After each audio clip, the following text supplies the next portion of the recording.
जोंखौ बादा होनो हाया दे जों जाथिनि थाखाय हारिनि थाखाय जों ओंखारगोन आरो बेयावहाय सोरबा जोंखौ दिगदार खालामोब्ला हारिनि जाथिनि मावनायाव बेखौ दिनै जारिमिनाव निमाहा होनाय नङा दिनै जोंहा दिनै today we have decided to work for the upliftment of the Bodo community, for the rights, for the greater interest of the Bodo community. We are fighting democratically. We have democratic rights. No one can object us. दिनैहाय जोङो नुदों एबसुनि दैदेनगिरि जोंनि दिनै क'क्राझार डिस्ट्रिक्टनि दैदेनगिरि बिथांमोन दिनै दंफैयो बिथांमोना जोंनि जि गोथार मोनसे सिन्ता धारना खालामनायखौ बिथांमोना फैनानै बिथांमोना स्ल'गान होफैदों डिस्टार्ब होफैदों आरो बिथांमोनखौ जोंखौ दिगदार होयोबा आयेननि बेबस्था लानाय जागोन आरो जोङो दिनै हारिनि थाखाय मावनायाव जोंखौ दिनै स्कप होनांगौ आरो जोंखौ सापर्ट होनांगौ दे जों गोबां हारि आरो माहारिजों रायलायनानैसो दिनै जोङो गोदान मोनसे मिजिं जाय मिजिंआ दिनै बर' हारिनि गेजेराव फैबाय बे बर' रायजो राजा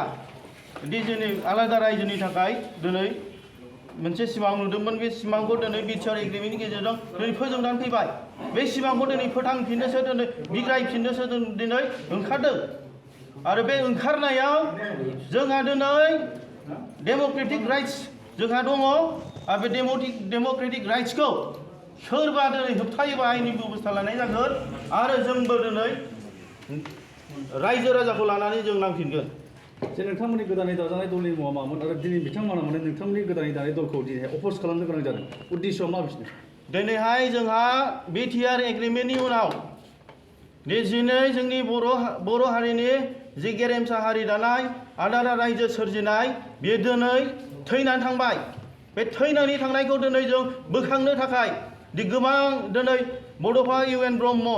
रन्जन दैमारिमोननि जि आलादा रायजो सोरजिनाय बेखौ सिमां नुफिनहोनो थाखायसो जों दिनै फैदों आरो बेयाव दिनै जों हारिनि थाखाय खहा खालामनो फैयाखै जोङो दिनै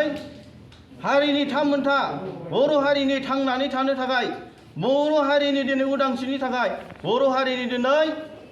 आलादा रायजोनि थाखायसो दिनै जों गोदान बर' नेशनेलिस्ट फरायसा आफाद दानाय जादों बर' माहारियारि फरायसा आफाद दानाय जादों आरो बे आफादा दिनै बर' हारिनि थांनाय आरो थैनायनि थाखाय जों दिनै